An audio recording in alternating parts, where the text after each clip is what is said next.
played the boxing game. And what this speaks to, and this is a boxing show, boxing is fundamentally exploitative. I get this as a fan. It's a guilty pleasure. I get it, right? And usually it's fans and networks exploiting fighters, right? We say, we want to see you in blood and guts fights, which risks their health for the rest of their life to entertain us.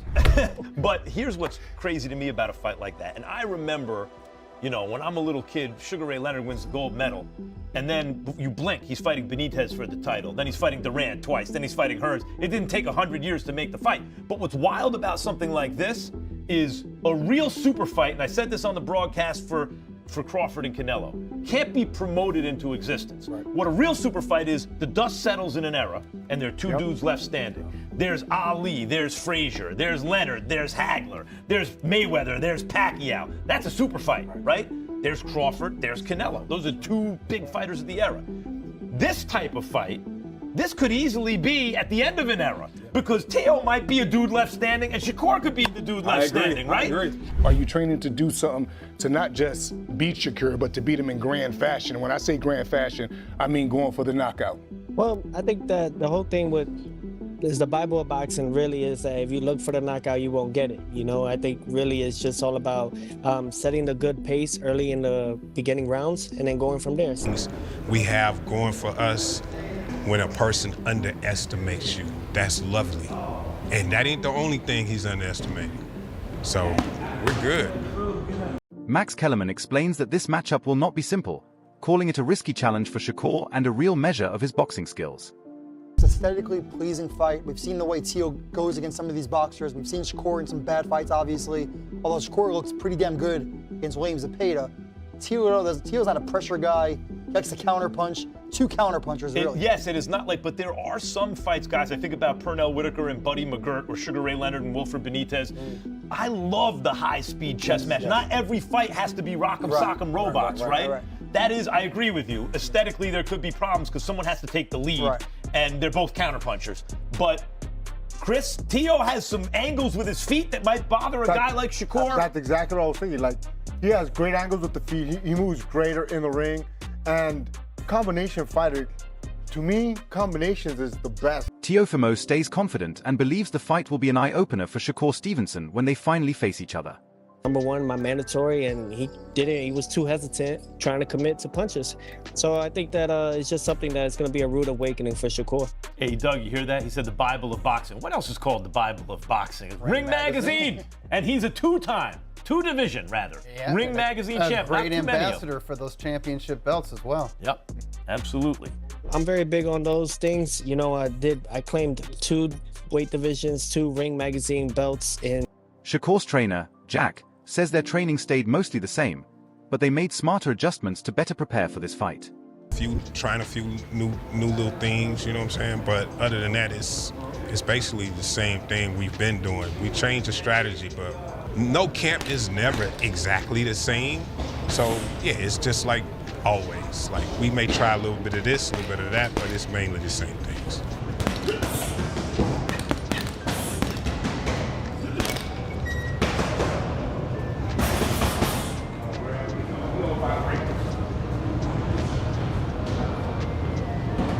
One of the best things we have going for us when a person underestimates you. That's lovely.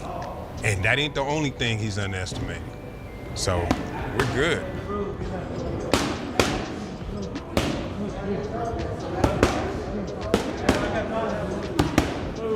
Kellerman adds that although Shakur has strong power, Teofimo's strength and foot movement in the ring are just as threatening and show his fight mentality. And the thing I like about Teo's style, I mean, when you have a guy like Shakur whose defense is that good, and he's not just a guy who's going to hug you, he can box, you know? The easiest thing in the world is just to pick him against everybody. Right. Yes. But Teo also has the kind of footwork, Malik, where he steps around guys. And I think about Buddy McGirt, Meldrick Taylor. Yes. Roy, you know, where Meldrick had quick enough feet where if you were going to come right at Buddy McGirt, he could box you. But Meldrick could give him angles that were more difficult. I think of Roy Jones, James Toney. If you were going to go at James Toney, forget it. His defense is too good. But Roy had the feet to move around James Toney, and maybe Teo has the feet to move around Shakur. I seriously doubt it, man. Shakur is a whole different type of animal. His ring IQ is up there with the best. He's getting literally, I don't know how many times we've seen 2 pounds. Shakur says many people judge him unfairly and fail to respect what he has already accomplished, often minimizing his opponents. And just kept it moving. I do feel like I am in a situation that when I do make fighters look bad and beat them up, the first thing that they going to run to is, oh, this guy wasn't that good, or this guy is not nobody. They're going to take away from my resume, same way they did with Bud. Just like my last fight, they turned the dude that I was fighting and they say he's a cab driver. But I want to say his fight before he fought me, he fought Nakatani. And no disrespect to Teo. Teo had a majority decision with Nakatani. Lomachenko, it took him 9 to 10 rounds to get him out of there. That dude got him out of there in 6. So he couldn't be as bad as how they made him seem. But I think I'm just in a lose situation when it comes down to it, because anybody that I fight, Now, he is fully focused on proving himself and ending all the doubt surrounding him. They're going to act like I didn't fight nobody. Even with Edwin. Edwin is a great fighter. But after I beat him, they're going to sit there and say that he wasn't as good as... Ryan Garcia also shared his view on the Shakur Stevenson and Teofimo Lopez matchup. He slightly favors Shakur but makes it clear that Teofimo cannot be overlooked. Garcia praises Shakur's speed, technique, and defense, saying they give him an edge over most lightweights. At the same time, he respects Lopez's power, mindset, and ability to adjust during a fight. Garcia explains that high-level boxing often comes down to timing and small moments, where one clean exchange can change everything. Even the favorite must stay careful, because one mistake can turn the fight. He sees this matchup as a clash of styles, with Shakur's control meeting Teofimo's aggressive tools. While he leans toward Shakur, Garcia believes Lopez has what it takes to surprise everyone. I would put my money on Shakur, but I won't be surprised if Teofimo surprises us all, for sure. I think I'm underestimating Teofimo a little bit, but I don't think he can make the necessary adjustments to his own style to combat what Shakur does best. But he could definitely prove me wrong, for sure. Oscar Valdez recently gave his opinion on the Teofimo Lopez versus Shakur Stevenson fight, explaining why Lopez has a real shot at winning. Valdez highlights Teofimo's footwork, balance, and natural counter timing. He explains that Lopez uses his back foot well to stay balanced, move away from danger, and use his reach to land clean counters. This approach allows him to take shots without heavy damage, a skill developed early in his career and during his Olympic journey. Valdez notes that some fans may not enjoy this style, but it is a key part of Teofimo's success. He adds that beating Shakur requires patience, timing, and smart pressure. But you gotta hit him first. And Shakur Stevenson, the way he's positioned, the way his back foot's there, and then you see him comfortable, and he's all right, this is my shot, and you throw it, he just rocks back, or he has that back foot, just steps back, and he has a long reach, so he just counter punches you. And that's part of the game. You get hit and not get hit. And Shakur Stevenson does it to the T. He perfected that since he was an amateur and Olympian, silver medalist, and now he's done it as a professional. You know, maybe not the whole world enjoys it, but the pure boxing fan will maybe appreciate that. I know you tried to do it, and Shakur's undefeated at this point, but like, how do you beat a Shakur Stevenson? You know, I think how you beat a Shakur Stevenson, if I can go back and you do something. Valdez says Teofimo must wait for the right moments to land shots that push Stevenson into uncomfortable situations, similar to how other fighters have beaten highly skilled opponents in the past. He compares this to fights where accuracy and timing helped underdogs win. Valdez believes Lopez's calm approach, distance control, and counter-punching under pressure make him a serious threat. If he stays patient and applies smart pressure, Teofimo could put Stevenson's unbeaten record at risk. He views this fight as a strategic battle where timing could decide the result. And make that damage where he has no other option. And we all got tremendous fighters who box very well. You got Sugar Ray Leonard till Roberto Duran came, and he ended up catching him. You got Sweet Pernell Whitaker. He was an amazing defensive fighter. So Zurdo Ramirez came in and beat him, and other fighters. So everyone I think time will tell what type of fighter, but I would say a pressured fighter.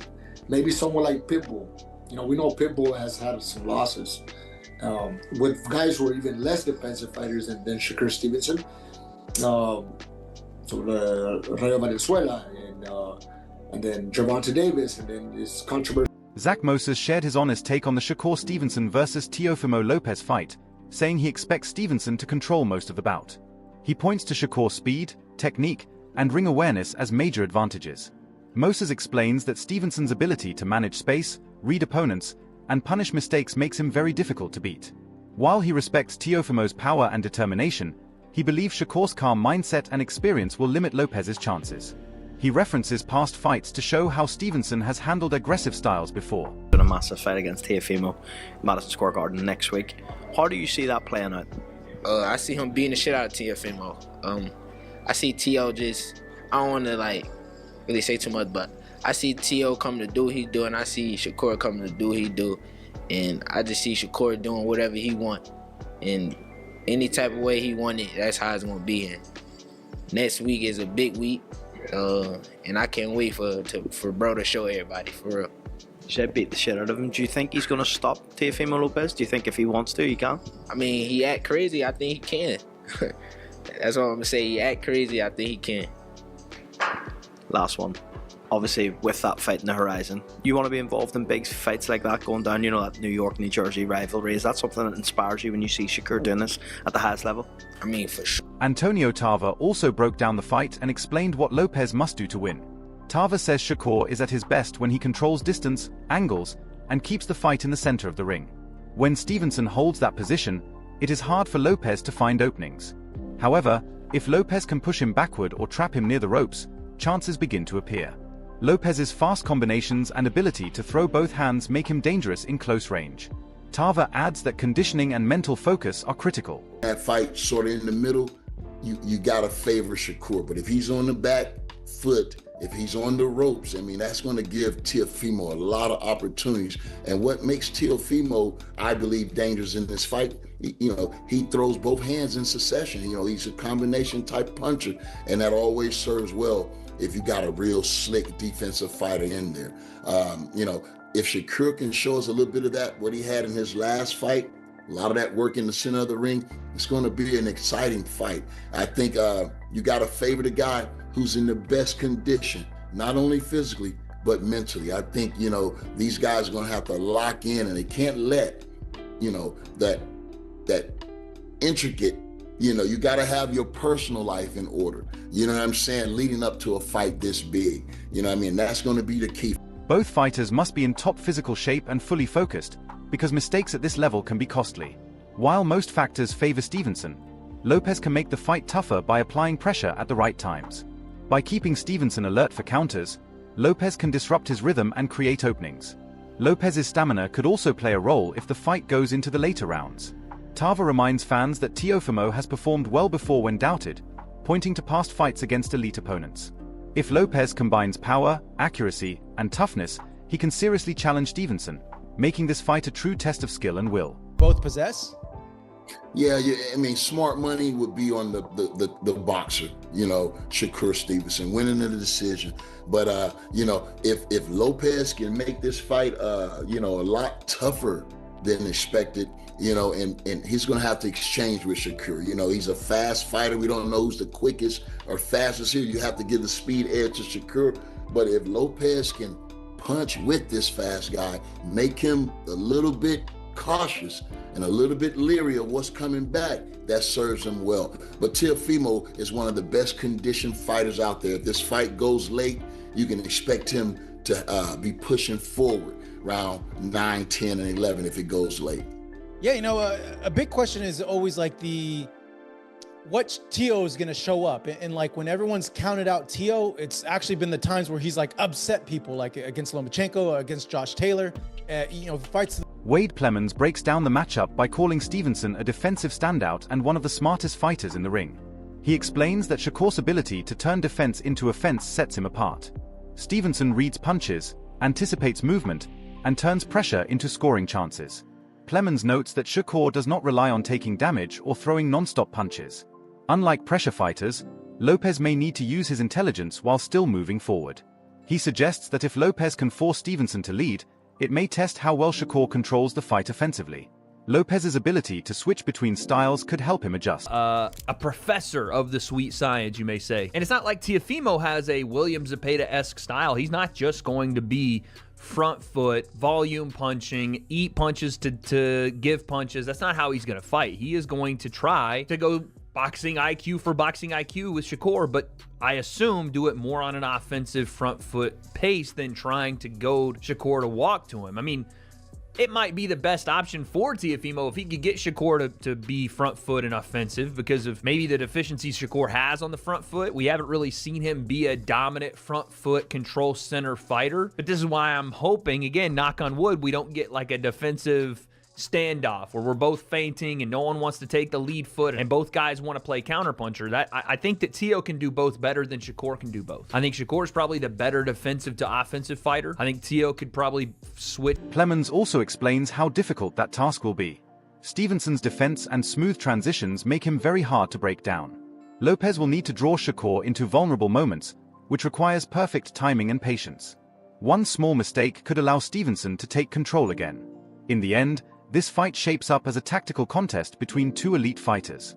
Shakur's defensive sharpness against Lopez's adaptable offense creates a battle that will test timing, strategy, and ring intelligence. He's talking about, I don't know. There could be a number of things he's talking about. Low blows, rabbit punches, rough clinch work, raking a forearm. I don't really know what he's talking about, but that's hilarious. He's just coming out and saying it. This is when Darren Till was telling Tommy Fury if he started losing the boxing match, he would kick him in the head. This is the same kind of energy, dude. Yeah, hey, listen, I might just do something illegal. Basically, when you see a fighter like him, it is not illegal to do certain punches and throw certain punches or hit certain areas. It's not, as long as it's not below the belt line. Is that true? Are you saying hit him in the back of the head? Yeah. Yeah, I was gonna say, what are we talking about? You can't. I'm gonna punch him in the back of the head. Huh? You can't hit behind the head. I mean, no, I know. There's rules to it. Back of the head. You can't hit nobody in the back of the head. Just saying, you know what? That's all for today's video. Stay connected and don't forget to subscribe to The King Boxing.